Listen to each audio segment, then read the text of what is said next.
कुठचं तोंड दाखवाय जागा ठेवली आई काय झालं तुम्हाला? लोक सगळे नाव ठेवा. अहो मी म्हणत होते की तुम्हाला की ताईंना आपण घरी घेऊन येऊया, लग्न लावून देऊया इथे येऊन. पण तुम्ही आता जाताना तर व्यवस्थित होतात की, आता काय झालं एवढं? त्या योगिताच्या आई त्या बाईला सांगत होती अशा शेण खाल्लेल्या कुत्र्याशनी त्या जन्म कशा घालतात ग, त्यात माझा काय दोष ग, माझी पूर्वी पळून गेले. अशा आपली आपली म्हणणारी माणसं अशी कशी बदलतात ग सारिका? आई आपली वेळ वाईट आहे, जाईल ही पण वेळ निघून. तुम्ही काळजी करू नका, मी आहे ना तुमच्या सोबत. ह्या गेल्या पळून आणि आमच्या डोक्याला ताप. पूजा, आपल्या कुटुंबावर वाईट वेळ आल्यावर निंदा करणाऱ्यांच्या लाईनीत जाऊन उभं राहायचं नसते, तर आपल्या कुटुंबाचा आधार बनायचं असते. बालाला भूक लागली. सारिका आई, योगिताची आई आलेत बघा, या की आत या. हे घ्या पाणी. अगं हे बाळ कोणाचं ग? अहो ही माझ्या नंदेची ताई आता इकडंच असतात ना राहायला.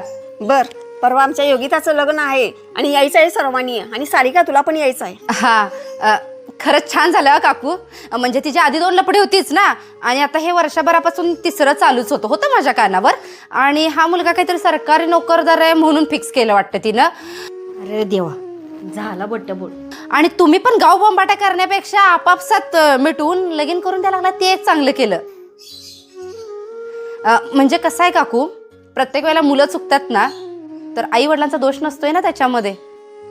आणि हा माणसानं का नाही तोंडावर बोलायला शिकावं, मागं तर रस्त्यावरची कुत्री पण भुंकतात. काय ग सारिका, तू अशी कशी बोललीस ग? त्यासनी वाईट वाटलं असेल की, तू कधी अशी कुणाला बोलत नाहीस, असं कसं बोललीस तू? आई, माणसं जर जीव लावणारी, खरी आणि काळजी घेणारी असतील आणि आपल्या कुटुंबातील असली का नाही, तर त्यांचा पाय धुवायला सांगा, मी धुते.